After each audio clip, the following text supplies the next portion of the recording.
The publishing world has evolved a lot through the years, but the part that is really important is the editor, is the person that is assigned to you and your work. It should be sort of a mentor. It should be somebody that not only gives you the tools to get better, but listens to what you need. Those writers that are right on the fringe of society, it helps us create a culture that is based in what we feel about life and what life means to us. Those people are worth publishing. If you have those two elements in which you trust what you want to say and you find your own voice, then you do have something to say. What writing does to you, it gives you a sense of freedom to feel whatever it comes to you. Writing to me is the outlet that allows me to understand myself. I take all inhibitions out. I don't care what people think, and I don't write for anybody. I don't care if somebody's going to read it. This has to be said, because if not, I can't go to sleep. It's knocked in my head, and I had to put it in a piece of paper.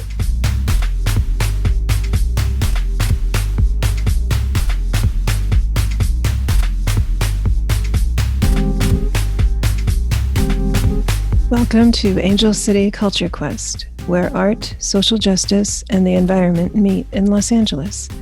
I am your host, Melina Paris, and I welcome you to this episode.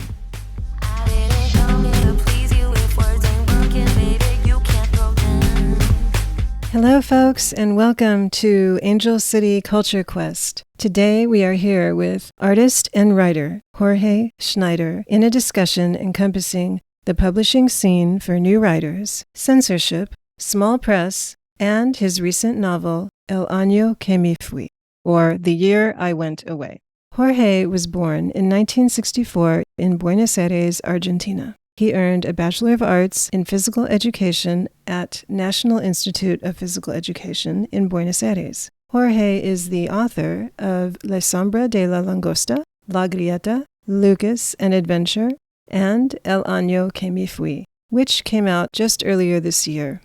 Hello, Jorge. Hi, Melina. I'm really happy to be here with you. It's a complicated morning, but really good with the hurricane and all that. So. Yeah, today we're talking to you from a so-called hurricane in Southern California. So we're going to hope for the best with power, but I think we're good. We're going to jump right in. So to start with a provocative trend that you mentioned on the publishing scene for new writers, what have you seen happening with publishing house acquisitions?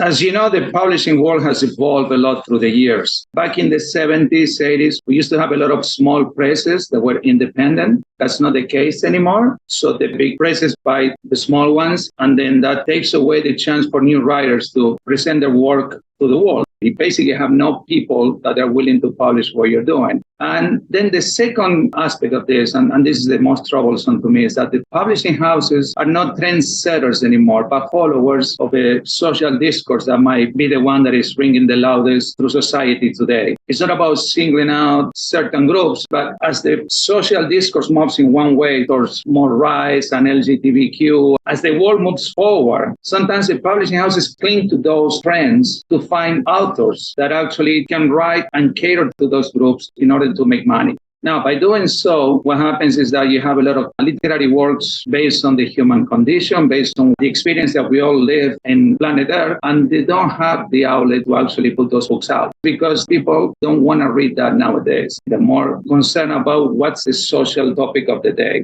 Literary works used to be at the vanguard of what was going to happen. Exactly. It was more all-encompassing. Listening to you say that, it's almost like there's blinders on. And I understand what you're saying. How did you discover this issue? Can you provide any context on that? I can give you an idea of the two countries that I've been published on. One is Argentina and the other one is United States. What happens is that when you go and knock on doors of literary agents, most of the times they tell you, what's the market? Who's the crowd? Who's going to read this? They would ask you about the quality of the work. They ask you about whether it's going to sell or not, which I understand because we live in a society that actually makes goods in order to sell goods and make money. But it sort of brings back what Oscar Wilde used to say, that people know the price of everything, but they don't know the value of anything. And when we do literary works, those who write trying to understand what it is to be human and what it is, this experience that we call life, we do it following a philosophical path, so to speak. We're trying to understand our realities and how we can recreate that reality. Whereas the literary works that they only aim to what people want to read is you're catering to a group and not writing what you want to say. So whenever I was lucky enough to get through that, which is almost unsurmountable, was because there was an editor that was willing to read my work before telling me what they wanted to publish. And then they said, oh, this might have some value. This deserves to be heard. And that's how I got the breaks that I got. But it was never following the traditional way of getting published, which is getting an agent, because the agent wants basically what sells, which I understand. But by doing so, you take away a lot of people that are excellent writers and they can't find any outlets. So what I did was go and talk to some writers and publishers in small presses and try to get my work in front of them and then try to see the response. So you have to really be on their faces. You can't just write a letter and hope that somebody will pick it up and say, oh, this has some value. That being said, if you're writing for something that you think has a massive audience, that's a different story. But if you're writing something that is more of an experimental work of literature, that's more complicated. Well, we are living in really volatile times. And just for the sake of discussion, to push back a little bit, I'd argue that it's necessary to highlight marginalized groups. Society has not heard from these voices at large, and that leaves these communities starved of a comprehensive exposure to their own stories. Yes. And now we have book bans, which target authors of color and LGBTQ plus authors. And of course, in the aftermath of the murder of George Floyd, we saw how publishing and other creative industries suddenly included many Black authors and subsequently other marginalized voices such as LGBTQ+, Asian, and others. I dove into some research. The Advertising Council, it's a nonprofit organization that produces public service announcements. They were reporting being socially responsible was the number one brand priority for Americans. And as a result, consumers want to see evidence that brands are creating real change for America. 62% of U.S. consumers care about the impact of social justice issues. So that is the world we're living in. But to bridge to your first point, publishing houses and other industries also in recent years have employed diversity and equity and inclusion, or DEI policies. And further, the use of sensitivity readers has exploded, according to an article by The Guardian, which came out in March. That's a little troublesome because diving into this article, it explained that the use of DEI policies and sensitivity readers is more about hiring freelance workers, i.e. sensitivity readers, to help the publishing houses reach the bottom line. A sensitivity reader is someone often hired by a publishing house who reads a literary work looking for perceived offensive content, stereotypes, and bias, creating a report for an author or a publisher with suggested changes. And taking that to a higher level, you have what is called expurgation, which is also known as, here's a fun word, bowdlerization. Yeah. Which is a form of censorship that involves purging anything deemed noxious or offensive from an artistic work or other type of writing or media. So that said, it sounds like the sensitivity readers, in large part, they're hired as freelance workers. They're not part of the publishing house. So the publishing house isn't making a major investment in hiring these people and honoring their opinions and getting their background and the benefit of their education and bringing that into the publishing house to therefore put out in society what they apparently on the surface are striving to do to make things censored and nice and clean. But that does not help anybody. So we come back around to your original point. They're not being vanguards anymore. Yeah. What I would like to say about that is when you add any kind of censorship in whatever name you put to the censorship, we know through the ages, all the different political regimes in different parts of the world, they have some kind of censors. They call it moral police. They call it sensitivity readings. What happens is if you make everything antiseptic, then there's never going to be a true change in the world to be better because nobody's doing it for the right reason. See, people, in this case, as you said, people of color, which they should be there anyway. We shouldn't even have to think of them. I mean, a writer should be just a writer, whether he's Argentinian or he comes from South Africa or from China or from the United States or Canada, Brazil. He should be a writer because we're talking about something that is common to all, which is the mind. The mind of a person is a thought process. It's not an ethnic group. Of course, you are constructed by the way you live your reality, but we should never publish things based on that. We should publish things based on ideas. And those ideas, if we go back to the history of literature, Most of the most celebrated works have been thought-provoking. Uncle Tom's Cabin, The Scarlet Letter. Those works today will never be published because they will be too controversial. And we like this idea that we live in a society in which we have solved all the problems by having quotas for what to say and who says those things. And that can be farther from the truth because we're actually becoming afraid of really knowing what people think. And that's when literature was so important and the publishing world was so important. I always remember Salman Rushdie, who said, if I don't have the power to say something that offends you, I don't have any freedom of speech. And then, people can say, well, but that's not really freedom of speech. But it is, because then you had the counterpart of Voltaire, who said, I would die for your right to say whatever I don't agree with. And I guess we're losing that in this new publishing paradigm in which we had to please everybody and appease everybody too. Yes, it's very difficult. You mentioned before authors like Steinbeck, Bukowski would not be published today. Never. When you read what Steinbeck did with all the farm workers, he almost gave a voice to farm workers through literature. That would never be published today. Bukowski, oh my God, no. No.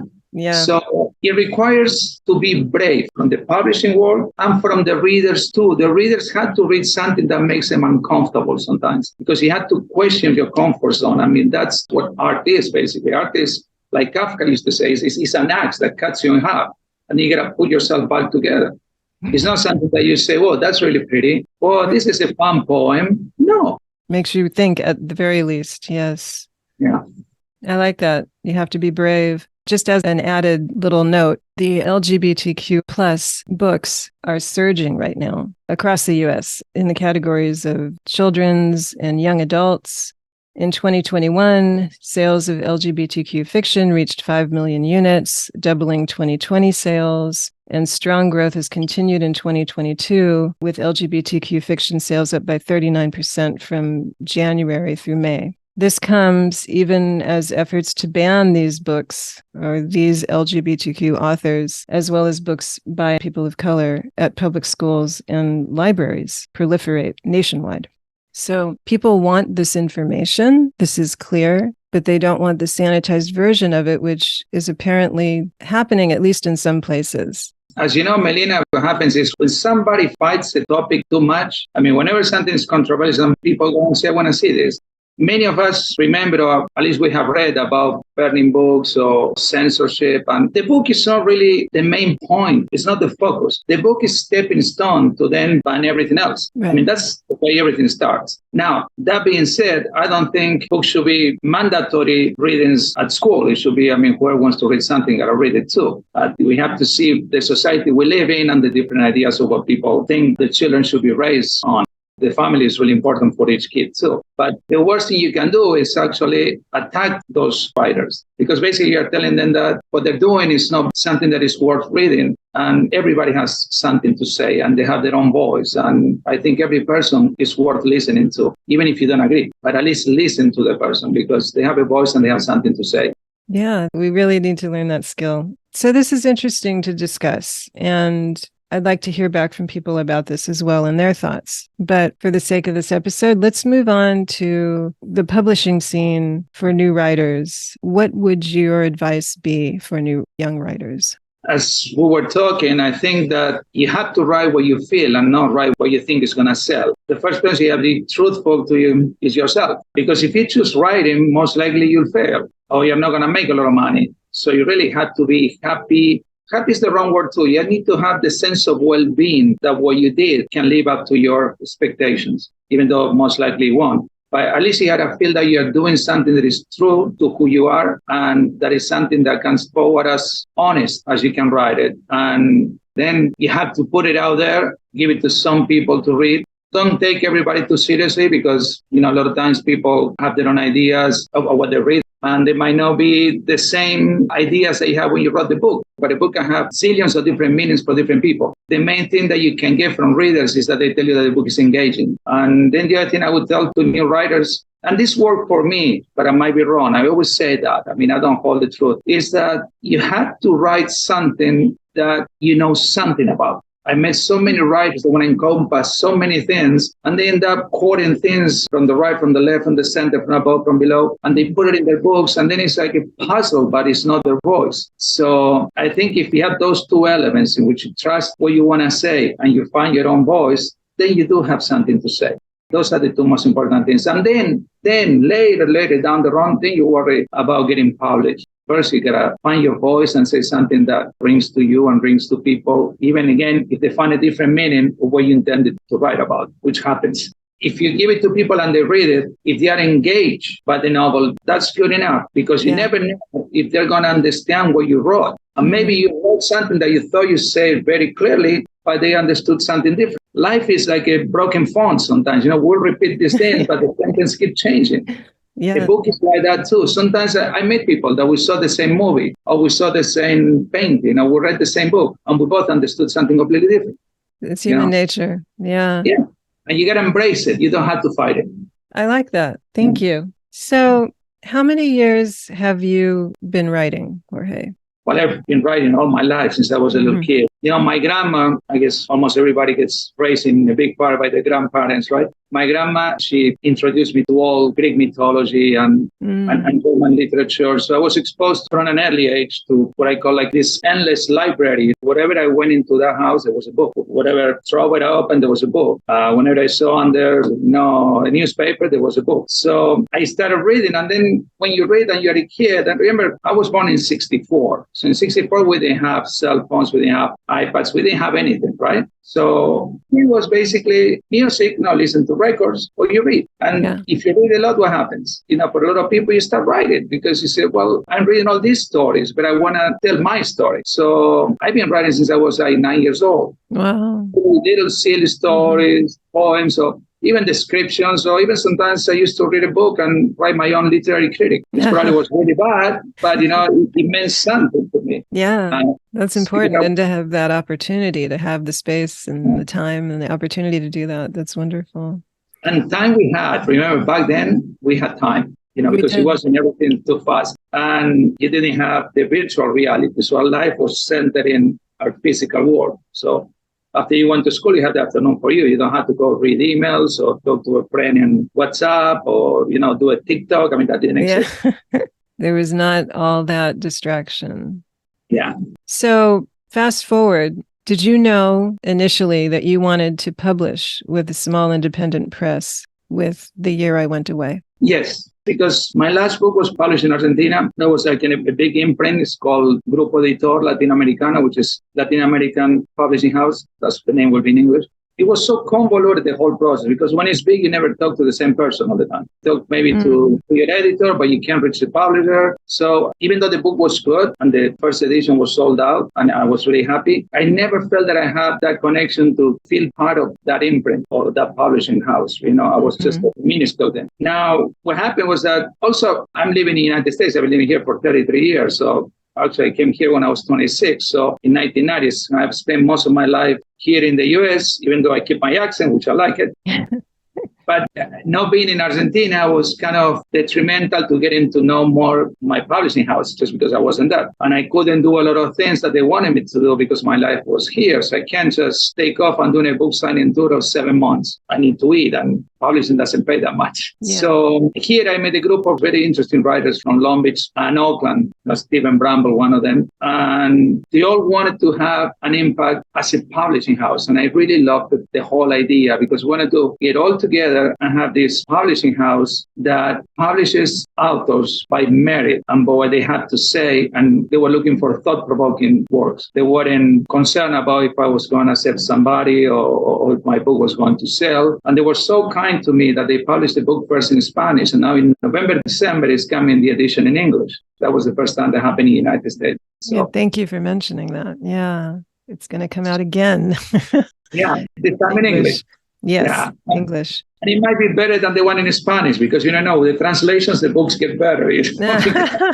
I think what happened was the intimacy that we have. I would pick up the phone or write an email or show up and announce, and I would talk to the publisher and they would listen to me. Now in the translation, we're working over the translator and the publisher and me. I'm not kind of outside and hoping that the translation comes okay. Every language has its own idiosyncrasies. So sometimes a metaphor in Spanish won't ring that well in English and vice versa. So that's why you need also a translator who is a writer, not just a translator, because you need to translate the meaning of the book. So that's what convinced me to go that route with small publishing houses. Well, you led right into my next question, which is what drew you to ZQ287. But to also highlight, could you please briefly explain what the traditional role of a publishing house is as far as working with authors? Yeah, the first and foremost is to give you a voice that people will read by putting the book out. But the part that is really important in a publishing house is the editor, is the person that is assigned to you and your work. And you want that person, at least for me, a person that is open. If they do some editing change and you say, look, maybe you're misunderstanding what I'm trying to say in Spanish, that they're open to see the way the language works and trying to accommodate it in the final draft. I know an editor that basically says, okay, give me the manuscript, come back in 3 weeks, I give you the proofs, and then we edit and publish. That's not the way it works. So basically, the publishing house, it should be sort of a mentor too. It should be somebody that, as a mentor, not only gives you the tools to get better, but listens to what you need to get better.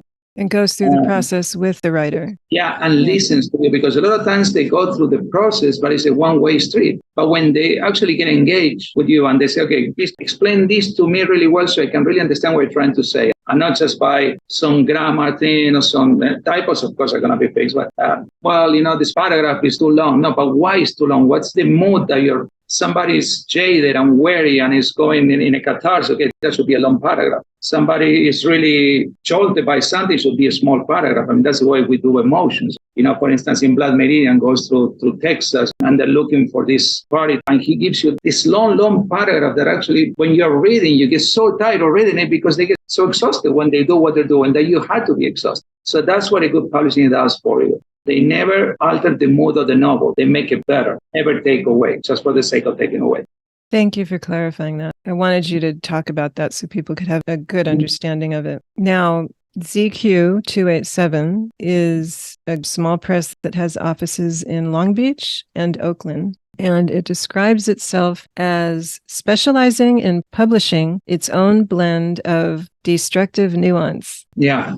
Now, I know that you are not ZQ287, but can you describe that a little bit? Could you elaborate on that? They want to be disruptive. It goes back to the beginning of our talk. It goes back to, are we going to publish something that is going to be sanitized and it's going to be perfect for the reader and it's going to be happy and everything is going to be good in the world? Or we want to publish something that whoever wrote it, and we don't care wherever it comes from or what part of the world comes from, it's going to have an impact that's going to unsettle you, and it's going to kind of bother you, but then you have to read it again. Or you might agree with it, but something that actually points to a feeling or to an event or to a philosophy or something that might happen in the future or the past that makes you question the way you feel about all that.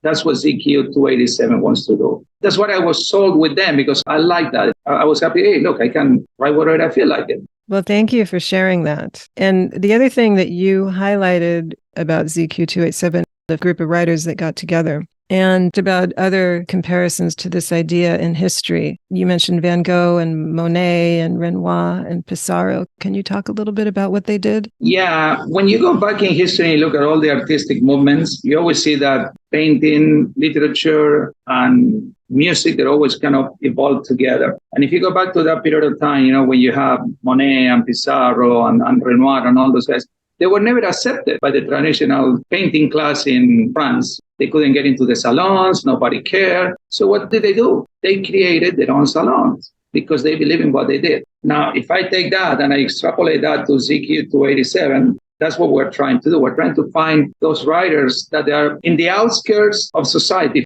right on the fringe, but they're valuable because the fringe does exist and they can bring something that makes sense to us, and it helps us create a culture that is based in what we feel about life and what life means to us. I mean, those people are worth publishing. So that's what I like.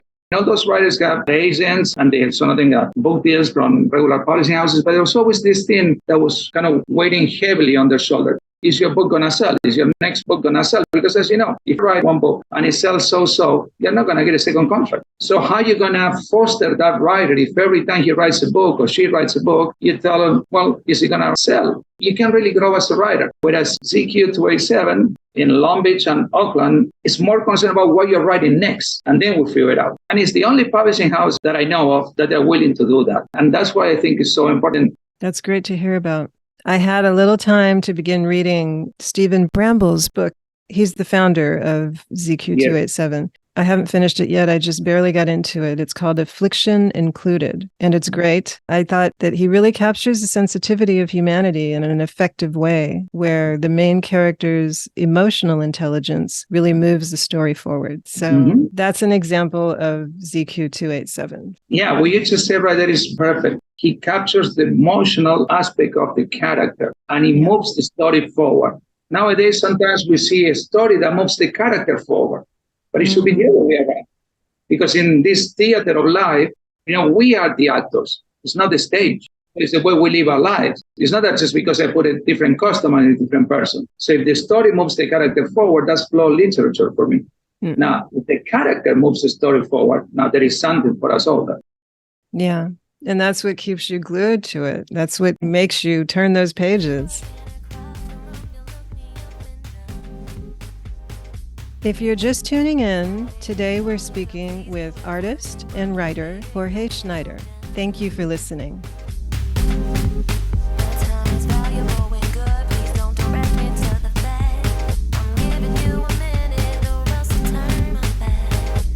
Hi folks, this is your host, Melina Paris. Angel City Culture Quest is growing. We're barely into our third year now, and there's so much more quest-worthy inspiration to bring you. Art, books, film, coverage of local events, and more. We've gotten a new QR code so you can capture episodes on the go because I know you're busy. We've been creating artistic flyers unique to each episode and new Angel City Culture Quest stickers. And there's more to come. As you know, there are costs to keep this podcast going. So, if you're able, join me in this quest with your support. Think of it as a cultural tip jar to share any amount that you're comfortable with. Even a few dollars a month will contribute to my ability to continue bringing you the great work of these artists, activists, and others, and the cultural content that you want to hear about.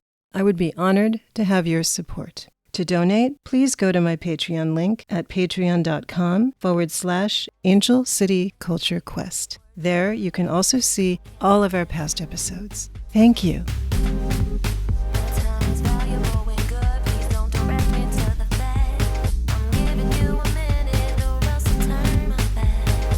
You've mentioned this as we've been talking, but could you discuss a little bit about your creative process when it comes to writing? Yes. When it comes to writing, I don't have a formula. I hate formulas. I think that a lot of books, they tell you on the first 20 pages, this had to happen. Then in page 100 this, 120 this, and then you wrap it all up, which works great, I guess, for TV series. You want to do the same thing over and over and over and over again. Now, for me, what happens is that it all comes first with some kind of uneasy feeling that I feel within myself. Something that has to be said. Sometimes it's kind of the whole character that works within me, and I didn't even know that I have it inside. I think we all have a lot of different parts of ourselves inside. We just decide which ones to feed more. That's an old native saying that within your heart, you have a dog and a wolf. And you have to be really careful which one you feed, the wolf and the dog. You feed the dog because if you feed the wolf, then you're going to end up being not very good in life when it comes to other people. Yeah, now that being said, in my regular life, I feed the dog. I don't go out there doing all crazy things that I do in my books. But in my books, I let all the dogs out. I mean, sometimes I write and I say, I can't believe that I'm writing this. This is really bad, but it has to be put in the story. Sometimes I think people confuse a book with the author. I have people that always thought that I was kind of manic depressive, and I'm not. You're not. Yeah, I know. I was kind of a guy who, listened to Pink Floyd too many times and is down on the floor. I'm not, even though I love Pink Floyd. When it comes to the book, what happens to me is that I take all inhibitions out. I don't care what people think, and I don't write for anybody. I don't care if somebody's going to read it. This has to be said, because if not, I can't go to sleep. It's weird. I mean, it's knock in my head, and I had to put it in a piece of paper. Yep. And then as I have the beginning of the plot, then I let my characters just take me wherever they want to go. Sometimes I start with 2 characters and end up with 5. And the one that I thought was the most important is not the one that holds the key to the novel. Right. Because I think that when you let all this out, then you create something that, because it's beyond your control, is even more honest, because you're not censoring what comes from within you. So that's the way my writing works. Now, I'm not one of those guys that write 5 pages every day. I don't believe in that. I believe in saying something when you have something to say. Mark Twain used to say, if you don't know what to say, don't open your mouth, because you're going to look like an idiot. That was Mark Twain. So in writing, if you don't have anything to say, don't write. Just don't write it today, because you're going to say something that has no soul, no substance. And too many people do that. Too many people do writing exercises, but they forget the essence. So it's more important the essence and not the lines that you write per day. It's not more important how many books you have written in your life. The more important thing is the book that you have written. That is better than all the books that you could have written. You called it's the thing that comes out of the story. Yeah. So can you tell us a little bit about The Year I Went Away, what it's about? I'm going to give you just a brush stroke kind of an idea. I don't want to spoil the end. I mean, that would be terrible. Right. Just a little smidgen. First of all, it's what I call an inward novel. It explores what's happening within me. The character is projected into the world, and then you get a novel in which the world gets projected by the way we see it. The way I see the colors might not be the same one that you see. Van Gogh's tree was not Renoir's tree. They were painted differently because they saw it differently. So this book is about a guy. It happens in Buenos Aires, which I love Buenos Aires. Buenos Aires is kind of the divine comedy. It's just everything happened at the same time. The good, the bad, the ugly. It's just crazy. And people actually lend themselves to that. Argentinians, they don't exercise restraint. When they want to say something, they say it. They act upon it. It's really good for writing novels or writing an essay on sociology. It might be hard to get a society that is very well organized. So it's one of those things. But it's about this person that's coming out of a divorce. He has to move out of whatever the place he was living in. He's sick and tired and tired of the life that he lived before. He wants to leave all that behind. I'm not going to go into the details, but just get the idea. Yeah. Somebody who's weary and spent, a failed marriage, had to walk out. And he ends up in this house, in this house that he rents. He rents it because everything's awkward. It's rickety and it's decaying, but it's beautiful. And then the people that live in there, one is a tyrant painter, is this crazy guy, bigger than life. He's completely totalitarian. Then there's a woman who's so mysterious that you can't even get past her gaze. I mean, you think you know it and you can never know her, but she holds all the answers to whatever happens in the house. And then there's this guy that when he's in the house only sleeps, and when he's awake, he leaves the house. So they call him the dead because he's a corpse. When he's there, he's sleeping all the time. Then when you want to talk to him, he's not there. So as time progresses, the main character is Julio von Artens. He kind of gets lost in this labyrinth. They go to different parts of his psyche. What am I doing? He admires the art of this painter, but he's dressing like crap. And then this woman he's falling for her. But every time he falls for her, she seems more removed from him and yet very close, always at him, but like a mirage that you can never reach. And then this other person that everybody talks about, but he's the only one who can talk to because he's always sleeping. So he's wondering what kind of life this is. And as he starts getting into these relationships, he begins to dissolve himself. He kind of begins losing the sense of self. So that self that you have, that is you are this, it kind of starts dissolving and you become part of this house and you become a part of everything. Well, at the end, he's going to have to rearrange all the pieces. I won't tell you the ending, but it's a book in which you let the outside world go within you. You go so far inward that you don't exist anymore, as opposed to events that happen outside, they alter the way I feel. Now, these are the people themselves. They get so much within his head that he suddenly starts questioning himself. What is he? What is he doing here? What kind of life does he want to live? Is this a house or is it a madhouse? That's why it's called The Year I Went Away, because he kind of went away from himself. That's what the book is about.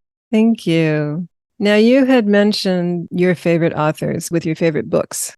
Yeah, this is a tricky question because I told you many times in a conversation that to choose 1, 2, 3 authors is complicated. But for the podcast's sake, I did it. And I'm going to mention 4 different ones from 4 different countries. One is Jorge Borges from Argentina, whom I consider probably the greatest writer of the 20th century, because he created what we call the World Wide Web in his mind before it even existed 100 years ago. Wow. He was so far ahead of everybody that he could grab every point and every event that happened in the world and put them all together, because he mostly wrote short stories. And he wrote the famous one, the Hexagonal Library, basically, which is the eternal, the endless library. It's the infinite library. It never ends. Whenever you go, there's another room with more books. And whenever you go, there's more books and more books and more books and more books. And that's the way he conceived the universe. What I love about that work is that he said that we, all the readers, go from room to room and we destroy everything because we're looking for the meaning of life, or what it is what it is that we are. And in the process, we destroy everything because there is no meaning. There is no, what is this? Basically, life is life and you are it. This is it. And if you don't see it, that's it. But they go over and they create wars. Now they got the Sumerians and then the Egyptians and then the Greek and then the Native Americans and then the Chinese and then the Americans. And they all kill each other. They're not looking for this mystery, what it is that we are doing in this life. And he says that every time, history is that room in the library. And when all this is destroyed, we open another. And what is there? Another room.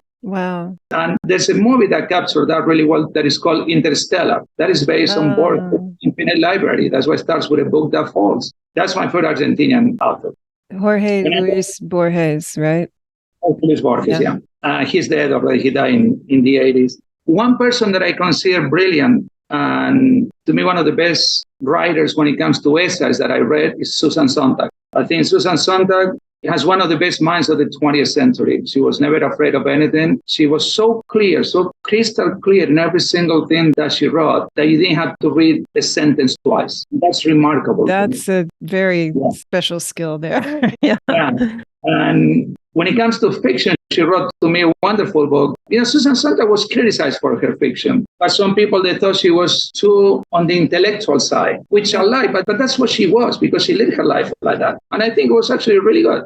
That's okay. That's good. Yeah, she wasn't being pedantic. I'm this intelligent person and I'm going to write something that is going to be hard for you to understand. Or the team, you're not going to like it. But there is a novel which is called The Volcano Lovers. And I find it remarkable because she takes the Vesuvius, in Naples, and she takes the whole history of Vesuvius. The volcano lives the same life than this couple. They go from this love that begins, and it's this kind of a fire that begins to consume it, and they fall in love, and then the volcano has the eruption, and then at the end everything starts dissipating, and then how everything ends in ashes. So that's one book that I really love from her. I think it's more of a sociological and actually, forget sociological, it's a treaty about life. That's what I love about it. That's what it sounds like, yeah. Yeah, it's a treaty about life. I mean, this is where your life is. You get all this strength and you're a kind of volcano, and then in your peak, you blow up and then you start kind of dissipating, and then there is, and then everything dries and there you are.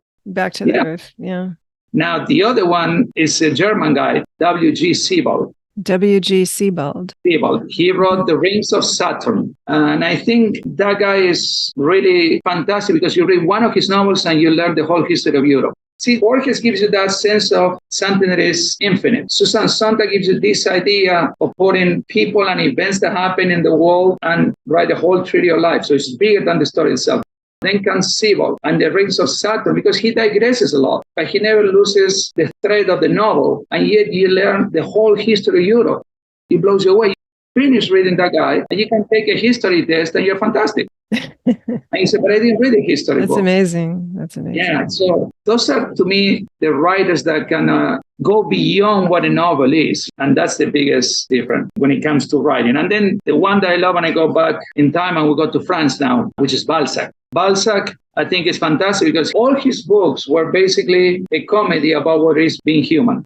So you have The Miser, you have Cousin Bette, you have Lost Illusions about a young guy who wanted to be a writer. So Balzac is the answer to the 1001 Arabian Nights. It's fantastic. You read one of his books and suddenly you know every single person that lived in France at the time and whatever they had to do and go through. The reason that I choose these four people for today is that they haven't written the same, and yet they tell you the same story by using different tools. And every single one of them was admired by the other one. Of course, Balzac was admired by the other three because he's from centuries ago. But Borges, Sontag, and Sebald, they all admired each other. And you can see why. Sometimes when you read a writer, and this happens to me a lot, if you love what that writer says, all you have to do to find more books that you want to read is try to see who his favorite or her favorite writers were. And then you have the library of your dreams, because you get all these people that are just incredible, and you're going to see just the spark of each of these writers in the other's work. So those are my favorite ones. I like that. The library of your dreams. You know what's an incredible thing? We all do it in music. If you like Deep Purple, you went with Led Zeppelin, but we don't do it when it comes to books. I always say people ask me, oh, what should I read next? What are your writers that you like? Okay, now go see what writers they love, or the writers of the present that admire those guys. And then you just connect the dots and you just go find those books. And that's it. Yeah. That's a good example. It's a natural progression. Yeah. I wanted to ask you, in your book, you had said before when we spoke that everything that we're discussing is related to your writing. Mm-hmm. In your book, The Year I Went Away, the characters are all part of you, you said. You comprehend different beings, and then you wonder, are they living in a different dimension? Are they living with you? Are they doppelgangers? You noted that you cannot understand all these different possibilities of existence when you cannot see a different perspective. Yeah. I'm going to ask you to recall something if you can. When or how did you first become aware of and open up to new perspectives? And can you describe how you felt at that time? Yeah, there are two things that happen in my life. The first one is something that might look, I don't want to say kind of a cliche, but it happened to me. My dad left when I was very little, just suddenly. One day, to say, I'm coming back, he never came back. And we were in a very good socioeconomic position, but he went away and he took everything with him. So we fell into hardship. I was like 8, 9 years old. I don't know if I understood that consciously or unconsciously, but suddenly I saw myself in somebody else's shoes that they were never mine. Now, I was 8, 9 years old back then. And what happened is, I don't know if it's something that we do in a conscious way or subconscious way, but it forced me to see things from the other side of what I was before. So before, I could do basically what I wanted to do. I wanted a soccer ball, I would buy a soccer ball. I wanted to get new shoes, I would get new shoes. Suddenly, from having no warning, I went to, I can't get new shoes. I can get a soccer ball. So it gave me a different perspective about life. Sometimes we always see from where we are. And by being little like that and being on the other side, it made me realize there are two faces or more to each side of the story. Right. Or sometimes it's even the edge. Now, later on in life, I saw a famous movie, the Dead Poets Society, which I think it has that great scene when Robin Williams tells Ethan Hawke to get up on the desk and have a different perspective. That kind of hit me. That made it actually more conscious. I don't even have to look at what I have, what I don't have. Also, I can rise above all that and see all different aspects of life from a different standpoint. So I go up on the desk, I remove from everything, and I say, okay, this person might need that one. That person doesn't want this one. That person is stealing that thing. This person is looking like crazy to learn from that other person who doesn't want to teach. Then it hit me in a sense that to be a writer, you have to remove yourself. And at the same time, to let all those things that in the movie were outside, but in real life are within me, to come out. Because if I was able to live life as a person who had something, and then as a person who didn't have something, then I could look at life through the eyes of somebody who committed a crime, or through the life of somebody who's a lawyer, or who went to war, or who is in the church, whatever. So it was basically get out of this preconception of what you have of yourself and allow all those manifestations of life to kind of spring forward from yourself. And that's something that Joseph Campbell used to say through me too. Everything is within ourselves. It's there. Everything is always there. And we are all that. We just have to recognize it. I guess there are certain events that make you do that. And that's how I recognize that if you want to say something, you have to look at it from every single perspective. You don't want to say something idiotic, right? You want to say something of value. You can have your own point of view, but then get yourself out of that point of view and see it from the other person's point of view. It will never be the same. It won't be exact because we don't know how people live. But at least you won't have the monopoly on how the people feel around the world. So you always have that sense of doubt and that sense of trying to question what you think, which I think all intelligent people doubt themselves before they act. Yeah. And all the stupid people, they act first and then they say, oh, I screw up. No, but try to doubt and try to think. Always question. Yeah. Yeah. So that's how this whole thing happened. And then you start seeing all these things that come out of you that you don't know that you had, and you just give him a voice. And then, they surprise you. But the good and the bad, both. The good and the bad. I can see how that would have had a profound impact on you to understand different perspectives at that young age. When your world changed. So that really is profound. Finally, can you tell me, Jorge, how has writing changed your life? I don't think it changed my life. I think it made my life wholesome. I think that you get a sense of well-being because you don't censor yourself. I mean, I could have chosen to write music or to do ballet or I don't know, whatever arts, it could be in sculpture. I do painting. What writing does to you, it gives you a sense of freedom, but not the sense, not the overused freedom that we hear all the time. Everybody just talk about freedom so much, and now it's such a trite word that it doesn't ring good anymore. It gives you a true sense that you have the freedom to feel whatever it comes to you, and that's okay. You gotta make sense out of it. So it's like this big storm that throws all the debris at you. Well, then you just remove the debris and then you kind of keep whatever is good for you. Mm-hmm. But without having all those things within you, you just will be a one-dimensional person. And I can't think of any tragedy bigger than being a one-dimensional person. Yeah. So writing to me is the outlet that allowed me to understand myself. But if I never understand myself, you think you do, but now the day after tomorrow you do something stupid and say, well, what did I do this? But at least I can deal with feeling that and I can put some sense of reason to my life. Now, Jung used to say that too. Jung used to say, if you let the subconscious guide your life and you don't know that it's doing it, you never know why you're doing the things you're doing. So writing allowed me to acknowledge that dark side that we all have, but not dark side because it's bad, just because we never turn the light on. That's what I'm saying. And understand that it's us. And so in that case, it made me a whole person. You can say it changed my mind, but it changed my mind. It would be something, to me, it would be like it's detached from me, and writing is part of me. It's intrinsically me. It's your conscience, your subconscious, all of it. Yeah. And all that battle that is there in between. Yeah. The battle. Exactly. But all battles are not bad. I remember that there's a Buddha story. I'm digressing, but it's okay. It's a Buddha story in which Buddha had this sticky hair. It's all sticky hair. And this person goes and says, I'm going to get Buddha and I'm going to actually kill him with my arrow because, I don't understand Buddha. I don't know what it is. It's making me kind of upset and frustrated and I can't go living my life. So he throws an arrow. The arrow gets stuck in the hair. And Buddha keeps walking and keeps walking and walking and walking. And finally he goes, that's the whole point. I don't have to fight him. I have to embrace him. If I throw all my anger gets gluing here and it gets getting bigger and bigger and bigger and bigger on my misunderstanding. And then that worries me more. So I just embrace that, which, the tradition of Buddha with selflessness, right? Selflessness is what it is. It's basically everything that's around becomes you, which is the way I write. So that's what you do. You don't fight it. Okay, come with me. And then you learn that it's your best friend. So that's what it is. It's a flow. Yeah. Accepting and flowing. Yeah.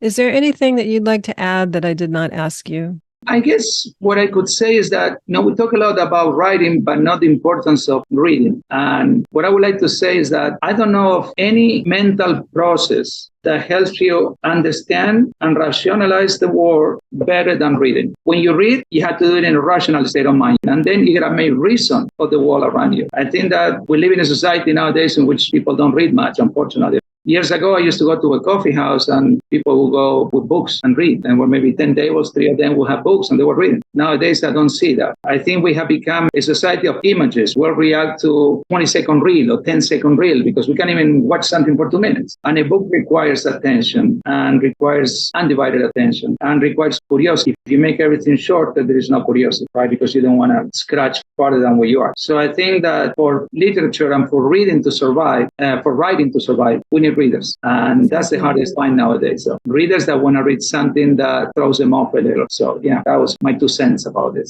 I was listening to another author and he said very much the same thing, but in terms of students in college with their graduate program. He said that they should be reading more than writing in their graduate program to absorb just everything that you just said, to your point, to inspire that curiosity and learn and find more within themselves and absorb more. Yeah, because there is something about reading a book. I guess we all felt it. Sometimes you discover things about yourself that somebody said without knowing you. And then you go, wow. So we're kind of all related in this thought process. Oh, I'm not alone. You know how lucky you are when you realize that you're not alone, that somebody wrote something on a book that you feel. I mean, he wrote it 200 years ago or maybe last week.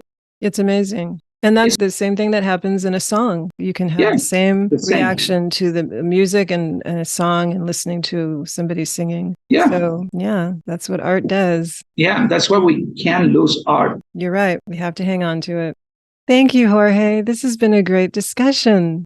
Can you tell us where we can find you? Actually, if you go to Amazon or you go to Barnes & Noble, you can order the book online or at the store. Anywhere books are sold. I mean, nowadays that people use the internet. And for those who don't speak Spanish, just a few more months and the one in English will be out. So that'll be fun. And we'll probably do a presentation most likely with the San Pedro Waterfront District in November. So I'll let you know all that. The San Pedro Waterfront District will hold something for your novel's English debut. Yeah. I want to also let people know that you co-own Menduina Schneider Art Gallery in San Pedro, your wife, Alejandra. And they're welcome every first Thursday of the month. We have the art walk in San Pedro, which is wonderful. Yes. And you've been to the gallery many times, and, we rotate all the artwork. Wonderful works. And we have a show first week of September by Piero Pascal, who's an artist from France, and he's coming and he's fantastic. So it's surrealism. So if they want to come see it, and we'll be there that Thursday between 5 and 9 o'clock at night. First Thursday of the month. First Thursday, September 7th. Yes. Yeah. And the book is there for sale too, because I do have some copies at the gallery too. Wonderful. Thank you so much, Jorge. This has been a wonderful discussion. I appreciate you taking time. Yeah, thank you. And thanks for listening to me and all my ideas. I appreciate the time and the space. Thank you.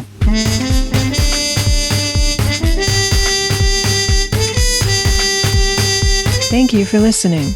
If you enjoyed the show, please rate and recommend on iTunes, Spotify, or wherever you get your podcasts.